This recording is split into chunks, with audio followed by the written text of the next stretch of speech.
Thank you, darling. It's interesting how the truth can sometimes seem, might malleable, depending upon your point of view.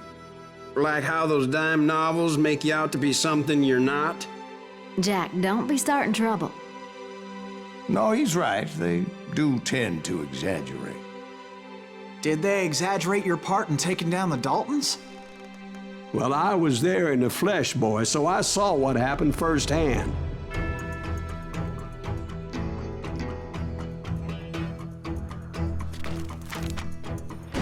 Those Daltons were lawmen once, before they all went bad, robbing banks and trains clear across the territory. Until Coffeeville, of course. I was one of the citizens who took up arms that day. Fighting on the side of right? I did my best, sir. We all did. It was early morning. One of my friends was a local gunsmith, and he handed out firearms to anybody who'd take one. You see, the Daltons got it in their heads to rob 2 banks at the same time. 2 banks on the same damn street. Story was Bob Dalton's girl was always writing about how he had no ambition. Oh, you're nobody next to Jesse James, she'd say. Finally, the bastard took his brothers to Coffeeville just to shut her up. Right. It's always the woman's fault.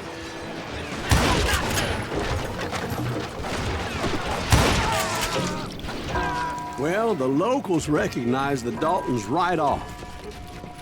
Before they could get away, half the town took up arms to defend their property. We got us a hero. What's holes in him?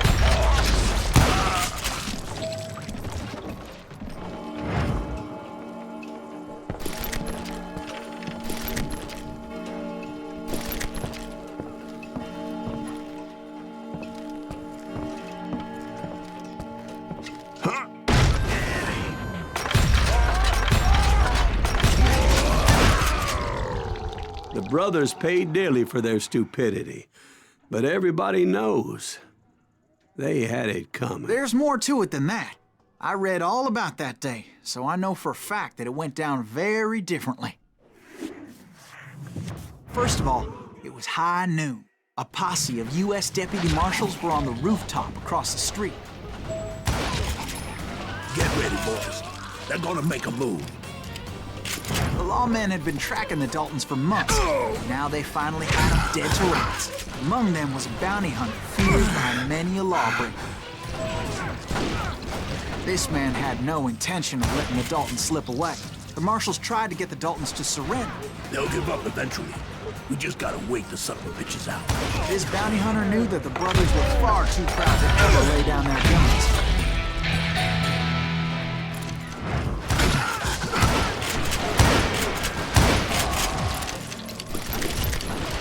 He went in there alone to confront those criminals.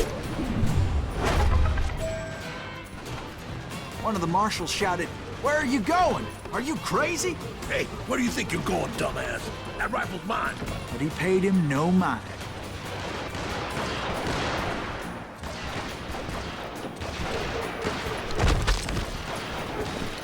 He saw a way to get around to the back of the bank. Then he figured out how to hit the Daltons from a direction they weren't expecting.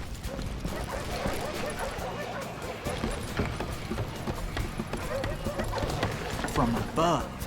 Fortunately, a water tower was right there. A moment later, he was climbing up a steep ladder, laughing at danger as he did. It was brave men like him who risked their lives to tame this wild country.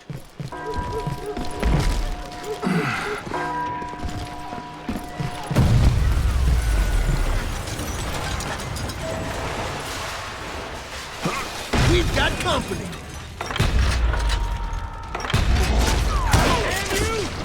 Heroic men like him, who did what other men couldn't or wouldn't to make this country free. Like Jim Bowie and Davy Is that Crockett, Silas Greaves? who died defending Son the of a Alamo. bitch!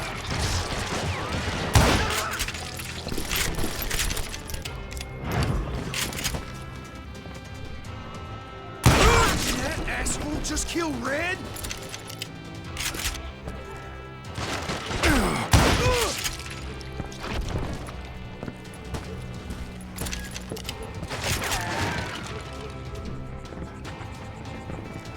You ain't me!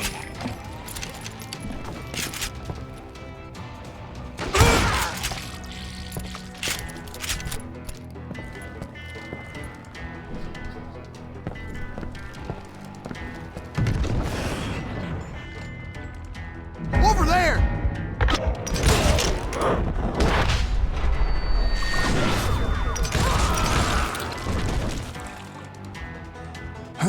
That's Silas Greaves! What the hell? Blam! Blam! He came away victorious, taking down those thieving Daltons.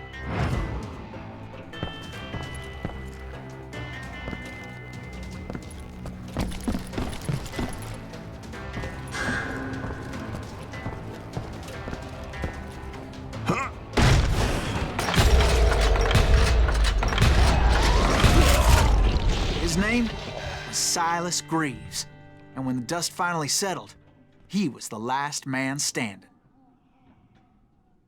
Sorry, kid, but that just wasn't the way it happened.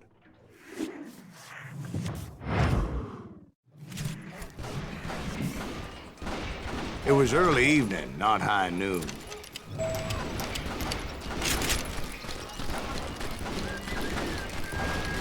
I was late to the party, and Coffeyville was already up in arms. The Daltons blew up a safe, and were all set to hightail it out of there. Those pathetic deputies surrounding the bank were dropping like flies.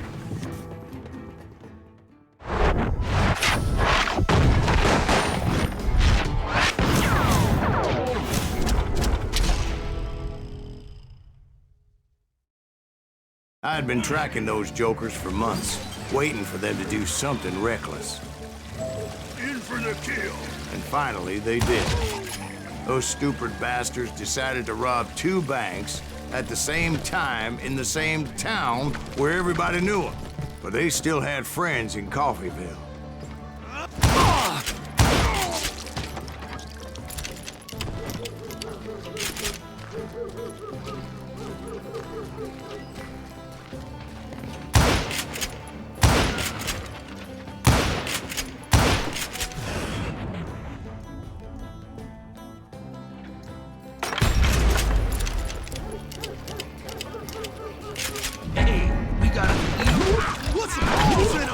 Those friends came after me like a pack of wild dogs, tooth and nail.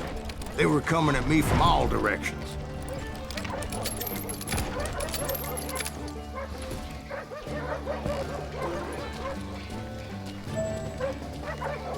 I caught sight of the Daltons running with the money and didn't want to lose them.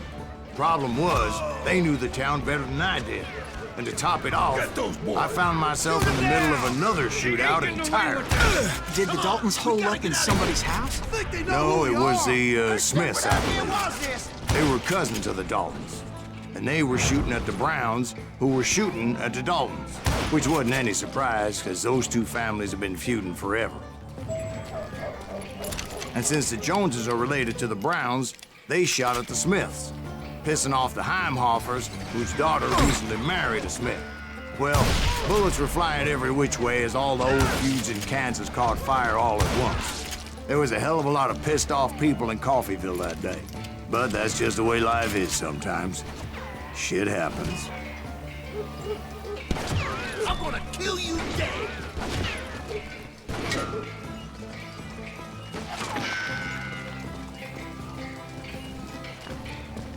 Show yourself!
Dalton boys knew I would never give up.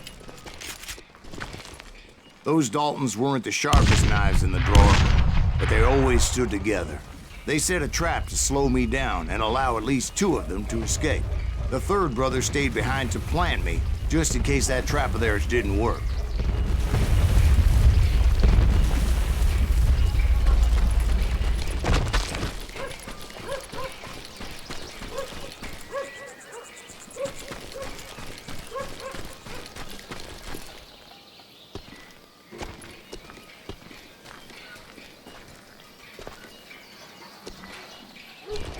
It was Emmett, the youngest, and he decided to stand his ground and face me down. I ain't afraid of you, Silas Greaves. This is where it ends for you. He was determined to protect his brothers. I understood how he felt. Taking me on all by his lonesome wasn't exactly a recipe for a long life.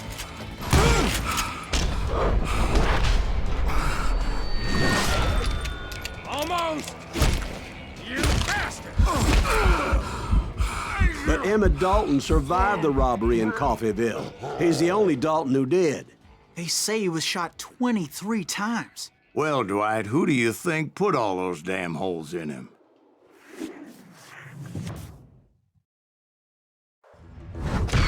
But I have to admit, that boy had grit.